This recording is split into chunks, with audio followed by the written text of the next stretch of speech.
Em nome do Pai, do Filho e do Espírito Santo, amém. Estamos de volta para mais um vídeo e hoje nós vamos mostrar a sonoridade desse violão aqui, ó, SD300 da Strindberg, da linha Black Series, lançamento 2021. Eu sou o Tom Azus, se inscreva aqui no canal e roda a vinheta.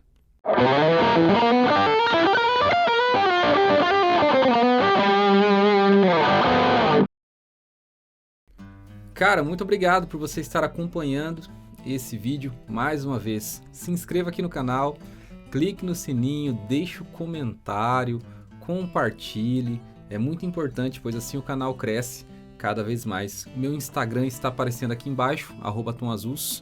Segue lá, quiser tirar alguma dúvida direta lá no inbox do Instagram, é só mandar a mensagem que eu respondo. Beleza? Queria falar que o meu curso de violão católico está aqui na descrição. É um curso para quem não toca nada de violão e deseja aprender para tocar na igreja, na missa, no grupo de oração. Cara, o curso é completo, certo? Tem mais de 100 aulas. É só você entrar no link, inscrever-se e bora começar o curso, ok? Agradecer mais uma vez a empresa Custom Cable, aqui ó, os cabos da Custom Cable fazendo toda a diferença aqui no canal. E agradecer também a empresa Audiotech que liberou esse instrumento aqui, que é o Strindberg SD300. Cara, o violão é maravilhoso. Vamos começar aqui falando um pouquinho do pré dele, ó. Eu não me recordo o nome do pré, acho que é EQX, alguma coisa assim. Mas ele tem alguns parâmetros que são diferentes de outros prés. Um deles é o afinador, tá? Que você clica aqui, segura e solta e ele liga o afinador, que ele é cromático, ok? Aqui o botão de grave, você inverte a fase do instrumento. Então você tem agudo, grave. No botão de agudo você liga o afinador, no grave você inverte a fase do instrumento e aqui o botão de volume. As tarraxas desse violão são diferentes, elas são mais robustas, blindadas, ok? Saída P10. Inclusive, se você quiser saber um pouco mais dessas especificações, entre no site do fabricante, que é o strindberg.com.br, ou na importadora, que é a sonotec.com.br. Lá tem todas as informações, inclusive informações de cor dos instrumentos. É muito interessante você entrar no site para obter essas informações. Então vamos sacar a sonoridade do instrumento, ok? Em linha e no microfone aqui, beleza? Então vamos lá.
Muito bem, esse foi o som do SD300 da Strindberg, da linha Black Series, lançamento 2021 para você. Se você tem um interesse nesse instrumento, entre no site da audiotech.com.br e ela entrega diretamente na sua casa. Um forte abraço, que Deus te abençoe e nos vemos no próximo vídeo. Valeu!